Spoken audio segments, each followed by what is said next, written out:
Media మిత్రులకు అదేవిధంగా Ashok sir గారికి నా తోటి మిత్రులకి నమస్కారములు. ఈ కాంగ్రెస్ పార్టీ వచ్చి దాదాపుగా 2 సంవత్సరాలు దాటిపోయింది. ఒక్కటంటే ఒక్క నోటిఫికేషన్ కూడా లేదు. ఆ రోజు కాంగ్రెస్ పార్టీ నేతలు, ముఖ్యమైన నేతలందరూ కూడా నిరుద్యోగుల చుట్టూ బెల్లం చుట్టూ ఈగలాగా అశోక్ నగరు, దిల్సుఖ్ నగరు, అదేవిధంగా రాష్ట్రంలో నలుగురున్న లైబ్రరీ చుట్టూ తిరుగుతూ మీరు కనుక మాకు ఓటేస్తే 2 లక్షల ఉద్యోగాలు, మెగా డిఎస్సి, జాబ్ క్యాలెండర్, నిరుద్యోగ వృత్తి విడుదల చేస్తామని చెప్పి నిరుద్యోగ జేఏసీ నాయకులే అనుకునే అందరికీ కూడా ఇవాళ ఉద్యోగాలు వచ్చినాయి. వాళ్ళు ఎవరంటే ముఖ్యంగా కోదండరామ్ సార్ గారు, అదేవిధంగా బల్మూరి వెంకట్, రియాజ్, ఆకునూరి గారు. వీరు ఉన్నారా, ఈ రాష్ట్రంలో చనిపోయారని కూడా ఇప్పటిదాకా అడ్రస్ లేదు. ఎందుకంటే ఈ విషయం ఎందుకు మాట్లాడుతుందంటే, ఆ రోజు మా దగ్గరకు వచ్చి మేము మీకు ఉద్యోగాలు ఇస్తాం, గత ప్రభుత్వం మిమ్మల్ని మోసం చేసిందని చెప్పి ఆ రోజు మా దగ్గరకు వచ్చి, మా కాళ్ళ పేరు మా దగ్గరకు వచ్చి మమ్మల్ని వాడుకొని అధికారం వచ్చిన పార్టీ ఇలా కాంగ్రెస్ పార్టీ. ఇలా ఉద్యోగాలు కావాలని చెప్పి ఇలా అశోక్ నగర్ లో, దిల్సుఖ్ నగర్ లో, అదేవిధంగా రాష్ట్ర నలుమూలలో దీక్షలు, ధర్నాలు చేస్తున్నా కూడా పట్టించుకునే ప్రభుత్వం ఈ కాంగ్రెస్ ప్రభుత్వం. ఈ కాంగ్రెస్ పార్టీ నేతలకు, దద్దమ్మలకు, ఎమ్మెల్యేలకు ఏ మాత్రం ఉందా? కనీసం వార్డు మెంబర్లు గెలవరు వీళ్ళు. వాస్తవానికి ఊళ్ళో వార్డు మెంబర్ కానీ, అదేవిధంగా జడ్పీటీసీ కానీ, ఎంపీటీసీ కానీ, సర్పంచ్ కానీ గెలవని ఉన్నది కూడా ఇవాళ ఒక్కొక్కరిని ఎమ్మెల్యే మంత్రులను చేసిన ఘనత ఇవాళ నిరుద్యోగులది.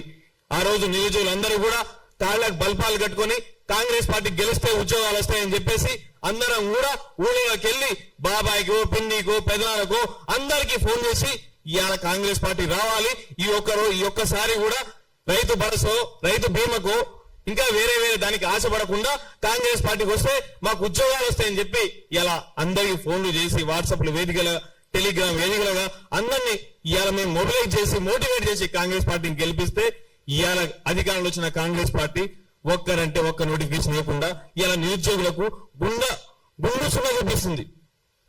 ఇన్ని రోజులు దాదాపు 2 సంవత్సరాలు అయిపోయింది. గతంలో ఇచ్చిన నోటిఫికేషన్లను 60,000, 70,000, 90,000 మేము ఇచ్చిన నోటిఫికేషన్లు, గత ప్రభుత్వం ఇచ్చిన నోటిఫికేషన్లను మా నోటిఫికేషన్ అనుకుంటూ మంది పుట్టిన పిల్లలను పేర్లు పెడుతున్నారు, ముద్దాడుతున్నారు, బాలసాల చేస్తారు. వీళ్ళు సిగ్గుండాలి కొంచెం మీకు. అరే ఇలా నిరుద్యోగులు అందరూ కూడా ఎంతో మా కోసం కష్టపడ్డారు. ఒక్క నోటిఫికేషన్ పోలీస్ శాఖ 20,000, గ్రూప్ 1 1000 ఉద్యోగాలు మీ సొంతమైన పోతుందా?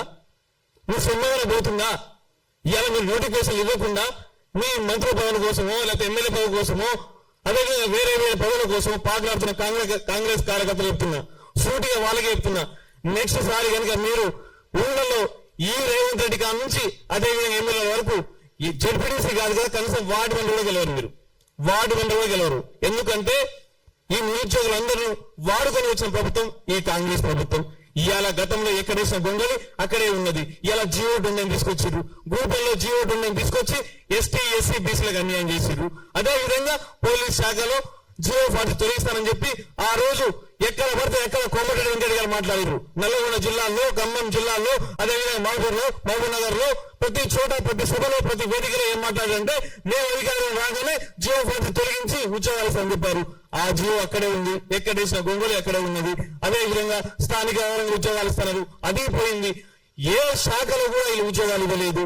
అదేవిధంగా గత ప్రభుత్వంలో ఆల్రెడీ కూడా అన్ని శాఖ ఆమోదం పొంది ఏడబ్ల్యూ కానీ, ఏఈలు కానీ, అదేవిధంగా 29 సెక్టార్లో దాదాపుగా 2 లక్షల ఉద్యోగాలు ఖాళీ ఉన్నా ఇలా ఈ ప్రభుత్వం ఇవ్వట్లేదు.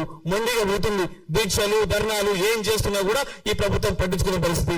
రాబోయే రోజుల్లో ఈ కాంగ్రెస్ ప్రభుత్వం మీద ఈ నిరుద్యోగులు ఇంకా ఉక్కుపాదంతో ముందుకెళ్లే ప్రయత్నాలు చేస్తారు. ఎందుకంటే మోసం చేసి వాడుకున్నది ఈ కాంగ్రెస్ ప్రభుత్వం అని ఇలా 4 జిల్లాల్లో మాట్లాడుకునే పరిస్థితి వచ్చింది.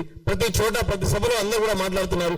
ఈ ప్రభుత్వం నిరుద్యోగులను మోసం చేసింది, న్యాయవంచన చేసిందని చెప్పి అందరికీ తెలుస్తున్నది. కాబట్టి ఏజ్ రిలాక్షన్ కనుక పెంచకపోతే మాత్రం రాబోయే రోజుల్లో అదేవిధంగా రేవంత్ రెడ్డి ఇంటి ముట్టడైనా చేస్తాం, సెక్రటరీ ముట్టడి చేస్తాం, ఏదైనా ఎక్కడ పడితే అక్కడ ఏ ముట్టడైనా చెప్పాం. ఇవాళ సెక్రటరీ అని లేకపోతే అదని చెప్పాం. ఎక్కడ పడితే అక్కడ, ఎక్కడ పడితే అక్కడ మేము ముట్టడికి పిలుపునిచ్చి ముందుకెళ్లే ప్రయత్నం చేస్తాం. కాబట్టి ఇంతటి సమయాన్ని ఇచ్చిన అశోక్ సార్కి ధన్యవాదాలు.